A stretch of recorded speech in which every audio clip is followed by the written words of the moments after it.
Esther chapitre 9. 13e jour dans 12e mois Ada, rivé. C'était jour pour yo te fait ça wa te bay l'autre faire. C'était jour moun qui pas de vle ouais juif yo t'attend pour yo t'écraser yo.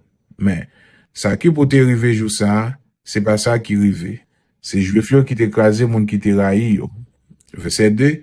Dans toute province pays wa Syris là, juif yo réunis dans quartier yo dans chaque la ville.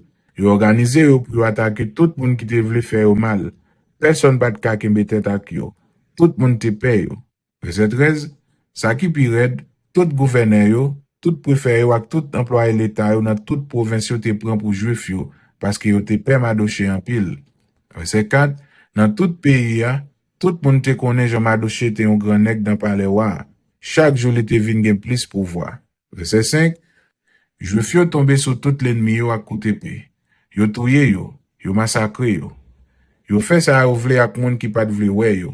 Verset 6. Dans la ville Souz, capitale la même, yo touye yo massacré 500 moun. Verset 7. Dans moun yo te touye te gen 10 petits garçons amant yo. Achandad, Dalphon, Aspata, verset 8. Urata, Adalia, Aridata, verset 9. Pamashta, Arisaï, Aridaï ak Vaizata. Verset 10. C'était petit garçon amant yo, petit Amedata, moun qui pas vle wè juif yo.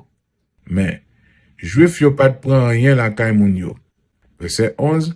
Jou sa, yo fait wa konnen juif yo te touye 500 moun dans la ville Souz capitale là. Verset 12. Wa di la reine Esther comme ça. Dans la ville Souz assez juif yo touye 500 moun. Nan moun sa ou te gen 10 petits garçons amant yo.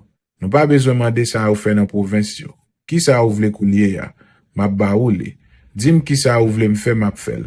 Verset 13. Esther répond li. Si ça fait mon wa plaisir. Li ta bay juif qui dans la ville Souz yo autorisation pour demain yo fait même jan yo te fait jodi ya. Le fini pour yo prendre cadavre 10 petits garçons amant yo sous place publique. Verset 14. Wa bay l'ordre pour yo faire ça vrai. Yo fait publication dans toute la ville Souz et puis yo prendre cadavre 10 petits garçons amant yo sous place publique. Verset 15. Dans 14e jour mounada, juif la ville Souz yo réuni encore et puis yo touye 300 moun dans la ville là. Mais, les ça tout, yo pas de prend rien dans affaire moun yo. Verset 16. Dans province yo même, juif yo te organisé yo pour défendre tête yo. Yo fait l'ennemi yo ba yo la paix. Yo touye 75 000 moun qui pas de vle wè yo. Mais, yo même tout yo pas de prend rien dans affaire moun yo. Verset 17. Tout ça passé dans 13e jour mois Ada. Dans demain qui voulait dire dans 14e jour mois, juif dans province yo pas touye yon moun encore. C'était jour yo t'a fait fête, jour yo t'a prend plaisir yo. Verset 18. Mais, juif la ville Souz yo te prend 2 jours, 13e jour ak 14e jour dans mois Ada, pour yo te touye l'ennemi yo. Dans 15e jour mois, yo pas touye yon moun encore.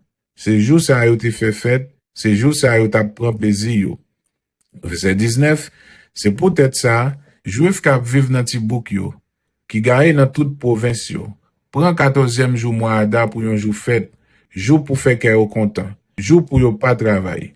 C'est jour ça yon voye cadeau bay l'autre. Verset 20. Madoché fait écrit tout bagay sa yo, le fini li voye lettre bay tout juif qui te dans province pays wa Syris là, quitte yo te près, quitte yo te loin. Verset 21. Li voye di yo pour yo te toujours prendre des jours sa yo, 14e ak 15e jour dans mois Ada, ou jou fête chaque l'année. Verset 22. C'est jour ça yo juif yo te fait l'ennemi yo ba yo la paix. C'est moi ça situation ti changer pour yo. Yo te suspend gen la peine, car yo te content. Yo pas te décourager. Yo t'a fait fête. C'est pour yo te marqué jour ça yo tant que yon jour fait fête ak gros réception. Jour ça, c'est pour yo voyer cadeau yon bay l'autre. C'est pour yo bay pauvre yo cadeau tout. Verset 23. C'est comme ça. Juif yo prend habitude mette jour sa yo à part. Jean yo te commencé faire là. D'après ça Madoché te écrit yo. Verset 24. Aman, petit garçon Amedata, moun la race Agag, moun qui pas vle wè juif yo, te fait l'idée disparaître yo. Li te mande yon divino fel konnen ki jou ki ta pi bon pour détruire yo, pour massacrer yo. Verset 25. Mais, le Esther al di wa sa, wa bayon lot. C'est comme ça malé Aman t'a paré pour juif yo, c'est sous propre tête li tombe. Yo pas ni les ni petit garçon yo bien ou sous place publique. Verset 26. C'est peut-être ça yo les jou fait ça yo pour rime. D'après un mot ancien qui voulait dire chance.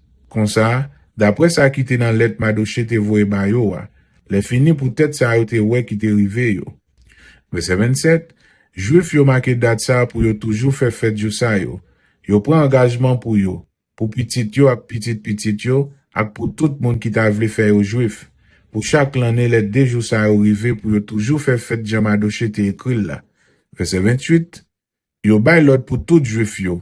Dans toute branche famille, dans toute la ville, dans tout pays toujours songer jour ça yo pour yo faire gros fête les ça. Depuis ça qu'il a coulé à jour que la race la va kaba. C'est pour juif yo marqué jour chance ça yo. Pour yo pas jamais oublier yo. Les fini pour petit yo qui a toujours songer jour ça yo.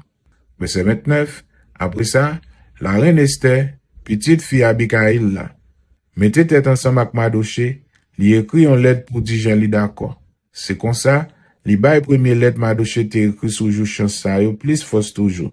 Verset 30, yo voyez lettre là bail tout juif dans 127 provinces pays wa Assyris là. Lettre là te demandé pour juif yo te vivre avec posé sans faire compte. Verset 31, le fini, li mandé yo pour ni yo, ni petit yo, ni petit yo. Ou yo toujours fêté jou chance sa yo les dates l'arrivée. Jean Madoché ak la reine Esther te bay l'autre là, même Jean yo te suivre l'autre yo te bay pour faire jeûne et puis pour yo te lever mais yo dans ciel pour plein so yo. Verset 32, yo prend lettre la reine Esther te écrit pour bay règlement jou chance sa yo plus force là. Yo écrit dans le livre là.